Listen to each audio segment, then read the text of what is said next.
정현복과 손잡고 세계의 미술관으로 우리 모두의 보배를 지키자. 대구 간송미술관.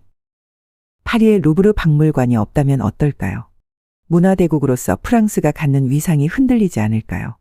놀랍게도 1789년 프랑스 혁명 이후 루브르 궁전과 그 안에 있던 진귀한 예술품들은 앙시엥 레짐의 상징으로 파괴되거나 흩어질 위험에 놓여 있었습니다. 파리의 노틀담 성당 서쪽 파사드에 있던 왕들의 갤러리나 지금의 콩코르드 광장에 서 있던 루이 15세 기마상도 무참히 파괴되었죠. 생드니 성당에 있던 프랑스 왕들의 무덤은 파헤쳐지고 약탈당했습니다. 야만적 문화 파괴 행위를 일컫던 반달리즘이 극에 달했습니다. 이렇게 오래된 기념물이 파괴되어 가는 과정을 안타깝게 지켜보던 이들이 문화유산을 보호해야 한다는 의견을 모았고 그 뜻을 살려 민중의 것을 민중에게 돌려준다는 정신에 의해 루브르 박물관이 1793년 8월 10일 문을 엽니다. 왕정폐지 1주년 기념일에 맞춘 상징적 개관이었습니다. 이로써 일부 특권층만 독점 향유하던 예술작품이 흩어지거나 파괴되지 않고 공공이 향유할 수 있게 된 것입니다. 덕분에 지금까지도 프랑스의 역사와 문화 강국으로서의 위상을 과시할 수 있게 된 거고요. 혁명이 일어난 어수선한 시대의 문화유산의 중요성을 자각하면서 뜻을 모은 사람들이 프랑스에 있었다면 일제강점기에 일본으로 빼돌려지거나 불쏘시개로 사라질 뻔한 귀중한 작품들을 수집하고 소장하고 연구에 바친 인물이 있습니다. 우리가 잘 알고 있는 간송 전영필 선생입니다. 우리에겐 세계의 어떤 콜렉터보다도 위대하고 소중한 콜렉터입니다. 간송은 거부의 아들로 태어나 문화의 힘이 바로 그 나라의 힘이라는 신념 아래 귀한 자료라는 확신이 들면 어떻게 해서든 작품을 사모았습니다. 그렇게 모은 작품이 4,600여 건, 개별 작품수로 따지면 3만 점 정도라고 합니다.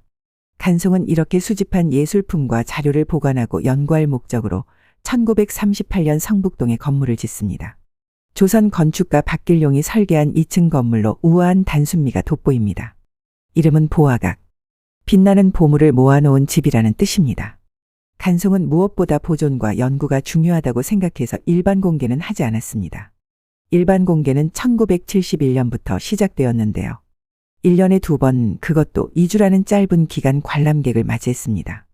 일반 공개 기간은 짧았지만 1971년부터 간행되기 시작한 간송문화는 2024년 4월 어느덧 94건까지 나왔습니다. 봄과 가을에 열리는 전시에 맞춰 간행된 간송문화는 겸재정선과 추사 김정희, 현재 심사정, 오원 장승업 등에 관한 꾸준한 연구로 우리 미술사를 세우는 데 중요한 역할을 했습니다. 아쉬운 점은 소장품에 비해 보화각의 전시 공간이 좁다는 점인데요. 게다가 살인미술관이다 보니 많은 소장품을 유지 보수하는 데 드는 재원을 마련하는 것도 쉽지 않아 소장품을 매각한다는 소식이 들리기도 했었습니다. 이렇듯 간송미술관의 행보는 우려와 안타까움을 자아내기도 했지만 2024년 9월 반가운 소식이 들려왔습니다. 10여 년의 준비 끝에 대구 간송미술관이 문을 열게 되었습니다. 성북동 보화각에 협소한 전시 공간의 불편함, 서울 이외의 지역민들도 다 함께 향유할 수 있는 공간의 확충, 간송미술관이 축적한 문화재 보존과 복원기술의 활용과 교육 등에 대한 고민 속에 상설전시관이 마련된 것입니다. 다행히 대구시와 협의하여 살인미술관이면서 시의 지원과 보조를 받는 독특한 관계 아래의 미술관이 세워지게 된 겁니다. 개관 특별전시회가 9월 3일부터 12월 1일까지 개최되고 있는데요. 간송미술관 개관 이래 최대 규모의 전시로 국보와 보물이 포함된 40건, 97점의 작품을 만날 수 있습니다. 대구 간송미술관으로 가볼까요? 미술관은 대구광역시 수성구의 대구시립미술관 옆 부지에 지어졌는데요. 국비와 시비가 400여억 원이 들었고 최문규 건축가가 경북 안동의 도산서원에서 영감을 얻었다고 합니다. 지하 1층, 지상 3층 건물로 연면적 8,003평방미터에 달합니다. 연면적만 보면 상당한 규모이지만 지형지물을 이용해 2개 층이 입구보다 아래에 있어 거대한 위용으로 다가오진 않습니다.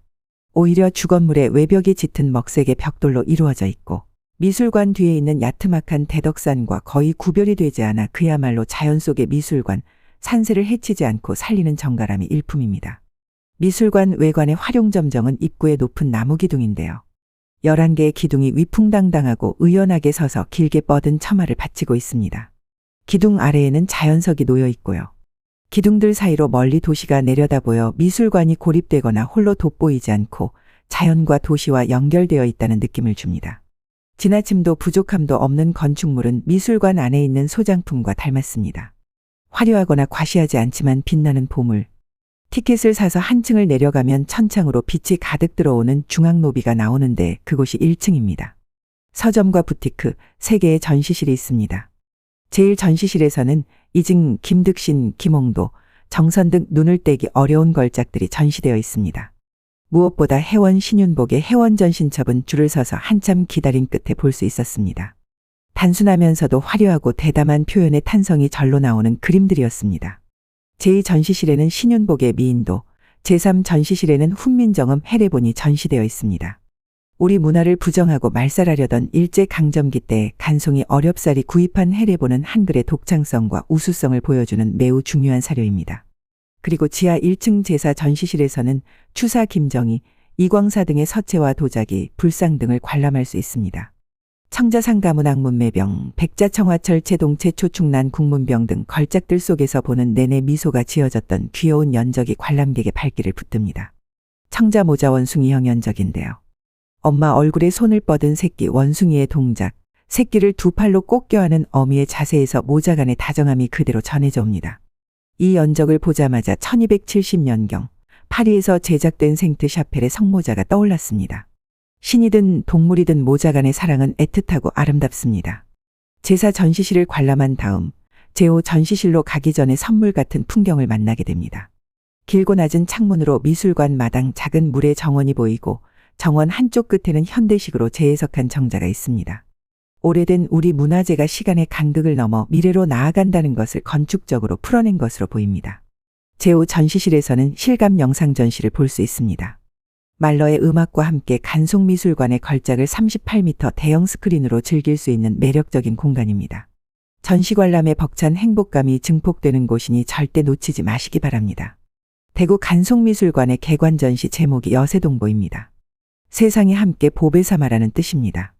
1938년 간송의 스승 위창 오세창이 보아각이 문을 열 때 머릿돌에 새긴 글의 마지막 글귀인데요.